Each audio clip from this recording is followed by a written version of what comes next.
Yusek, kayo na po ang magpaliwanag bilang babala na rin sa ating mga taga-subaybay na talagang tinatarget kayo, hinihikayat kayo pumuntang mga ibang bansa tapos itatawid kayo sa border into Myanmar. Yusek, go ahead po. Salamat po. First of all, maaaring hindi mo 100,000 kasi marami ng karamihan mga Chinese tapos susunod yung mga Southeast Asians. Pero mga kababayan, ito ang katotohanan. Marami nag-aalok sa inyo by internet ang trabaho sa Thailand. Hindi ka lang pumunta ng visa, no? Visa para punta ng Thailand. Di bali mangyayari, magagandang trabaho, yung mga computer, call center, customer service. Pero pagdating nyo sa Thailand, regional network yan, kung saan sa kayo dinadala. Meron sa Laos, meron sa Cambodia. Pero karamihan, across the border, first, isasakay kayo ng sasakyan hanggang 8 hours hanggang border sa Mae Sot, Thailand. Tapos doon, tatawid kayo ng ilog.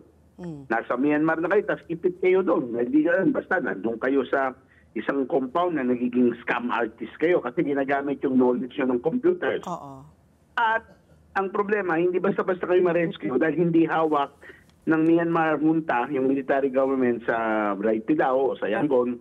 Hindi na kayo kontrolado dahil hawak ng groups of area noon.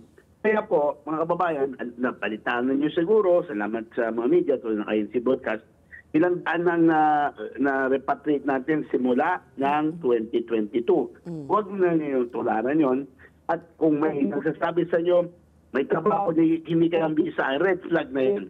May trabaho na huwag kayo ng job contract, dataan sa POA, DMW, ay alam na niyo kung saan kayo mapupunta. At lalo na yung hindi lilipad ng Sunaya, yung dami-daming flight Manila-Bangkok, dataan kayo Mindanao, kung saan hindi maganda po yan.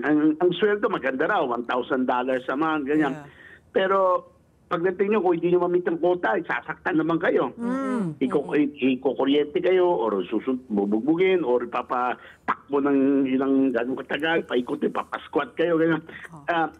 Maaari po, kung may offer sa inyo, across the internet, pag hindi mukhang legal, pag hindi dadaan ng proseso, lalo na Southeast Asia, huwag kayo magpakagat at magiging human trafficking victim na naman kayo, lalo na ngayon, na nagsasara na yung mga companies yan. Kung nagsasara, ililipat lang kayo. Kunyari, yung mga nagsasara sa Myanmar, ililipat lang sila yung bansa, siguro sa Africa o saan. So, mga kababayan, pakiusap po.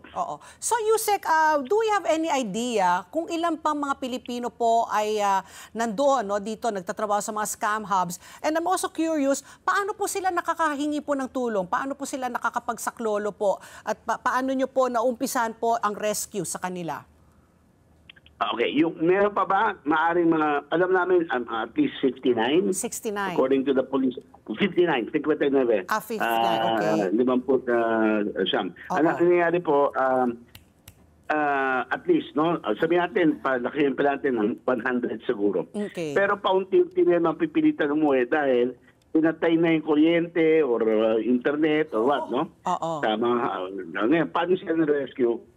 Usapin natin yung military government, yung Thai, at na may mga kahit paano may contact sila sa mga rebel groups. Sa loob, sa mga rebel groups. Yung rebel groups mismo, yung armed groups na mahawak ng area ng Mewadi, sila mismo nag-rescue. Kukunin nila kayo, tapos dinadala kayo sa compounds nila. Ang problema, ang dami-dami ninyo. Kunyari, itong latest batch, ang inuwi namin kahapon, 176. Matagal sila, iba yung compound. Ang dami-daming rescue, yung mga Pilipino, Malaysian, Singapore, Thailand, Vietnamese, marami, mga itim galing Africa, mga kusasan, at number 1, Chinese. Nangyayari yan. Birman, dami-dami nyo, tapos istalambahan nyo, ganyan. So, yun. So, pagtapos nun, itatawid sila, balik sa Mae Sot, kung saan sinasalubong sila ng ating mga special teams, pinoprocess para payagan ng Thailand hindi silang kasuhan ng overstaying o what. Tapos meron third parties, dadalhin sila sa bangko kung saan makakalipan na siya. Pagdating dito, yung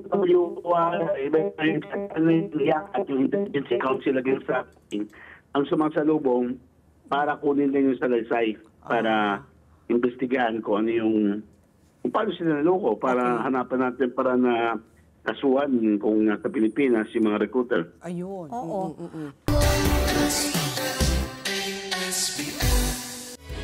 together.